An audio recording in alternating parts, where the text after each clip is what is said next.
একজন আন্তর্জাতিক মানের বক্তা,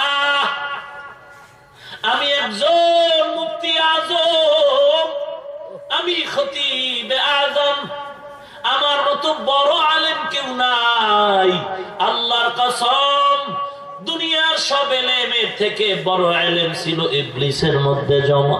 মুআল্লিমুল মালাইকা, এত বড় আলেম ইবলিস, এত বড় আবেদ, চূড়ান্ত বিনয়ী আবেদ হলো ইবলিস। জায়গা মতো একটা বেয়াদবি করে সেজদা করে নাই, চির জাহান্নামী হয়ে গেল। মূলত সিজদা না করা এটা মূল কথা না, মূল কথা হলো আল্লাহর আনুগত্য না করা। সিজদা করা না করা এটা মূল না, মূল হলো আল্লাহর আদেশ মানা। আল্লাহ আদেশ করেছে উসজুদু লি আদম, এই আদমকে সিজদা কর, তখন এটাই ছিল আনুগত্যের চূড়ান্ত পরিচয়। আবার এখন বলছে সাবধান, আল্লাহ ছাড়া কাউকে সিজদা দিবি না।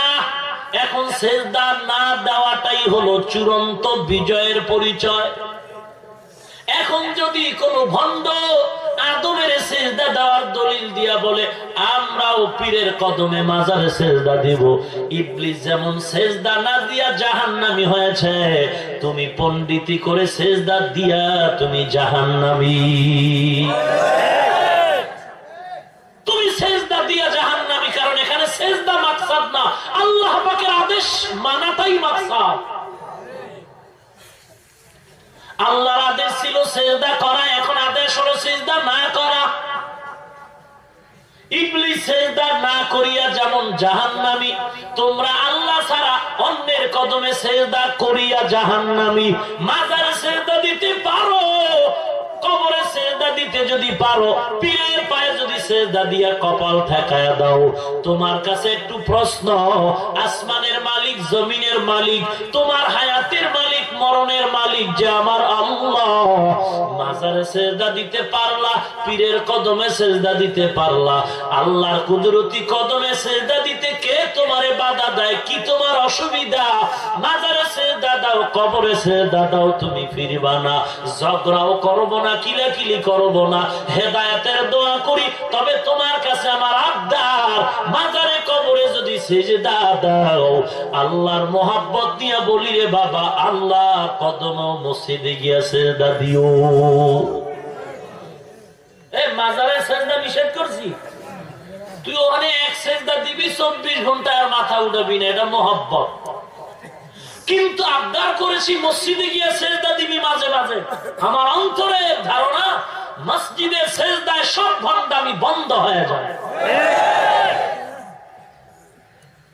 وعمل صالحا وقال إنني من المسلمين।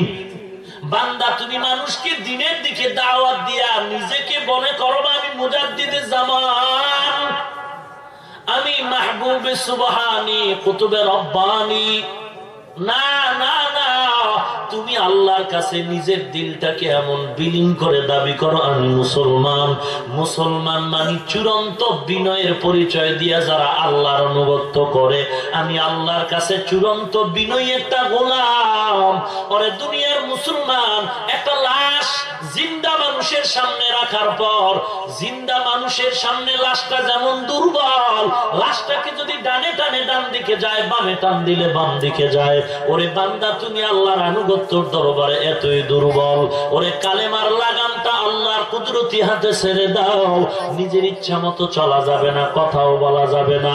ওমরে ফারুক রাদিয়াল্লাহু তাআলা আনহু জিহ্বার মধ্যে একটা পাথরের টুকরা রাখতেন, প্রয়োজনে কথার সময় পাথর বের করে কথা বলতেন। কি ব্যাপার হে ওমর? বলে বেহুদা কথা বলবো না, এজন্য পাথর রাখলাম, কারণ অনর্থক কথার জন্য আল্লাহর আদালতে হিসাব দিতে হবে।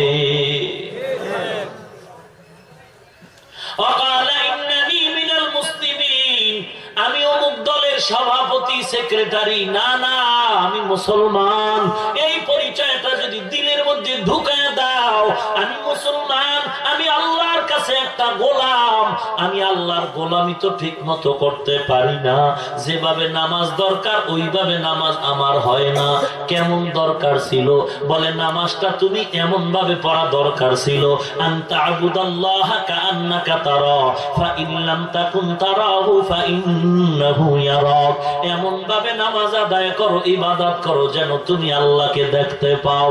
আজকে নামাজে দাঁড়াইলে আল্লাহকে দেখা দূরের কথা, রাস্তার অসভ্য